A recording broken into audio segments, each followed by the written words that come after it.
Disney's Beauty and the Beast, a little golden book.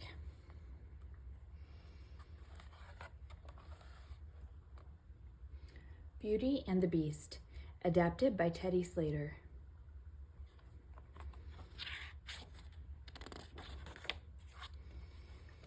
Once upon a time, in a faraway land, there lived a young prince in a beautiful castle. Although he had everything his heart desired, the prince was spoiled and selfish. One winter's night, an old beggar woman asked the prince for shelter from the bitter cold. In return, she offered him a rose. Repulsed by the old woman, the unkind prince turned her away. The woman warned him not to be deceived by appearances, since beauty is found within. But when the prince dismissed her again, the old woman's ugliness melted away to reveal a beautiful enchantress. The prince tried to apologize, but it was too late. The enchantress knew there was no love in his heart.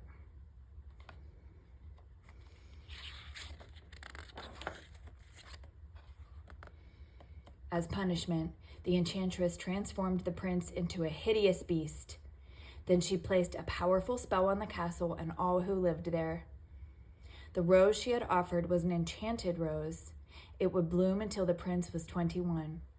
If he could learn to love and be loved before the last petal fell, then the spell would be broken. If not, he would remain a beast for all time. Ashamed of his monstrous form, the beast hid inside the castle. A magic mirror was his only window to the outside world. As the years passed, he fell into despair. He did not believe that anyone could ever love him. Slowly, the rose began to wither.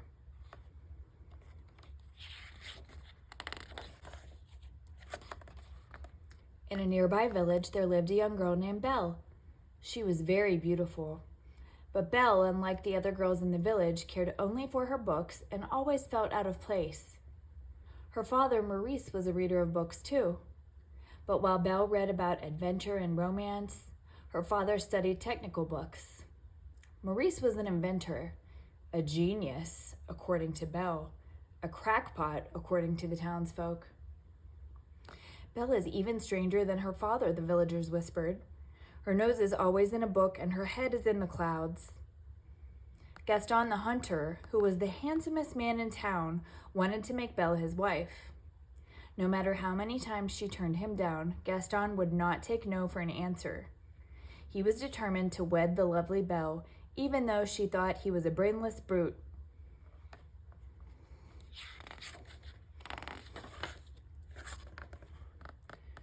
One cold day, Maurice hitched his horse Philippe to a wagon and set off to show his latest invention at a faraway fair. With his mind on the fair, Maurice became lost in a misty forest. As an icy wind whistled through the trees, he suddenly heard an even more disturbing sound, the howling of wolves.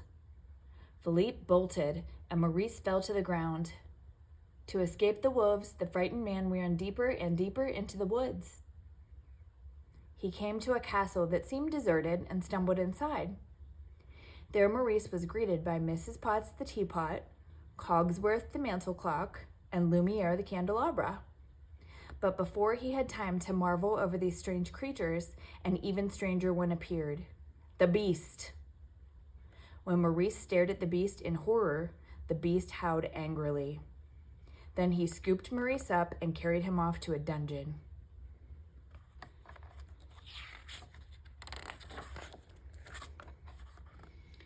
Meanwhile, Philippe had made his way back home. Belle took one look at the riderless horse and knew something awful had happened to her father. "Philippe, take me to him," she cried, leaping astride the exhausted horse. Without a pause, the animal thundered off toward the woods. When she reached the castle, Belle burst inside and searched frantically for her father. The enchanted objects led her to the tower, but just as she found Maurice, the beast appeared. Belle let out a terrified gasp at the hideous sight of the beast. When she realized that this was Maurice's captor, Belle begged the beast to free her father. When he refused, she bravely offered herself in Maurice's place. "No, Belle!" Maurice cried, even as the beast said, "Done."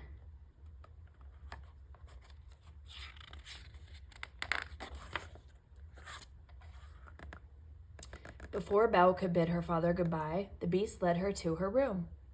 "The castle is now your home," he said gruffly. Belle was free to go anywhere she liked, except the West Wing. "You will join me for dinner," the beast ordered. "That's not a request."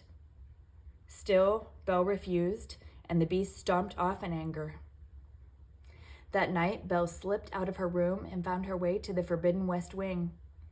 She discovered the beast's foul lair, but he was nowhere in sight. Belle was drawn to the enchanted rose she saw by the window. When she reached out to touch it, the beast suddenly appeared on the balcony outside the window. Belle screamed and fled from the room.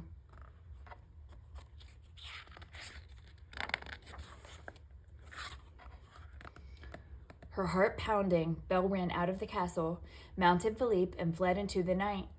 But a pack of wolves soon had the girl and her horse surrounded. Belle was helpless. She knew that death was near. Suddenly, the beast was there, throwing the wolves aside. A terrible snarling and howling sounded as the beast and the wolves battled for their lives. At last, the wolves ran off into the woods, but the beast lay in the snow, badly injured. Back at the castle, Belle gently bound the beast's wounds. Gentle as she was, the beast roared in agony. "I barely touched you," said Belle. Then she saw a look of pain on his face. "I forgot to thank you for saving my life," she added softly.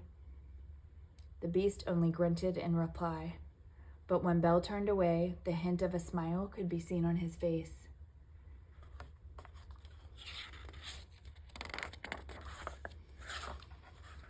In the days that followed, the beast tried to be a proper host. He showed Belle his library, where they read together, and she, in return, began to teach him how to act like a gentleman. "Perhaps it isn't too late," Cogsworth whispered to Mrs. Potts and her son, Chip the teacup. If Belle could only love the beast, this dreadful spell might yet be broken. The winter passed pleasantly for Belle and the beast. Belle thought of the beast as her dearest friend. He thought of little but the beautiful Belle. One night, while Belle was teaching him to dance, the beast stammered, "Belle, are you happy here?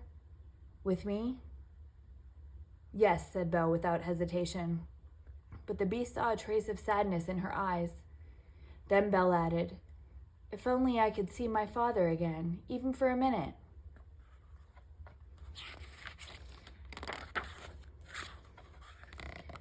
"You can," the beast said, handing her the magic mirror. Belle gazed into it with wonder, for there was Maurice trudging through the forest. But he looked frail and old. Even as she watched, her father collapsed in a heap. "I must go to him," Belle cried. "He might be dying." The beast heard her anguished plea. "I release you," he said sadly. "But take the mirror. Then you will always have a way to look back and remember me." With the magic mirror to guide her, Belle soon found her father. But their happy reunion was cut short with a pounding on their cottage door. "We've come to take Maurice to Maison des Lunes," announced Monsieur d'Arc, director of the village's insane asylum. "No," Belle cried. "My father isn't crazy." Gaston's friend LeFou stepped forward. "Maurice has been raving that you were imprisoned by a hideous beast," he said. "Only a crazy man would tell such a tale."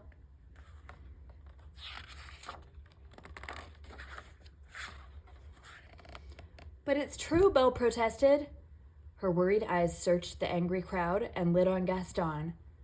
"Gaston," she cried, "you know my father isn't crazy. Tell them." Gaston quickly drew Belle to one side, and he whispered that he might be able to calm the crowd if Belle would promise to marry him. "Never!" Belle exclaimed. "And my father is not crazy. There really is a beast, and I can prove it." She turned to the crowd. "Look in this mirror and see." The townspeople looked at the beast's reflection and grew frightened. Gaston was furious. His plan would be foiled. "We must hunt down this savage animal," he cried, stirring up the mob. "Who's with me?" "We are," answered the villagers. After locking Belle and her father in the cellar of the cottage, the villagers rode off to storm the beast's castle. Luckily, Chip, Mrs. Potts' son, had stowed away in Belle's saddlebag. After the villagers were gone, he used Maurice's latest invention to release Belle and her father from the cellar.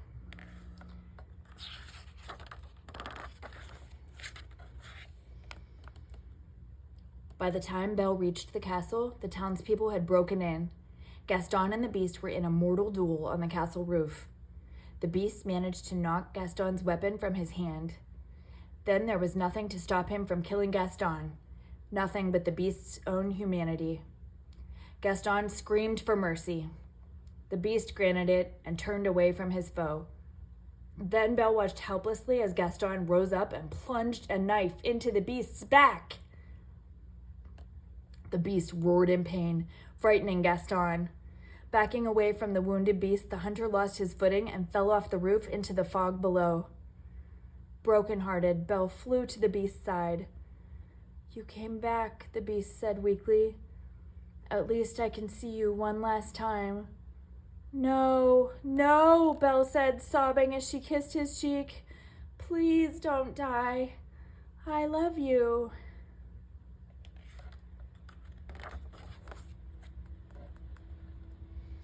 At that moment, the spell was broken, and in one magical instant, the Beast turned back into his princely self.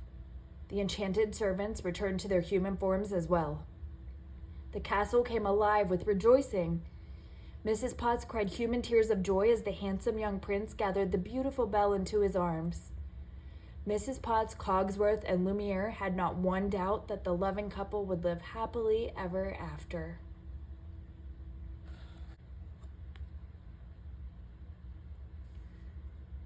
The end.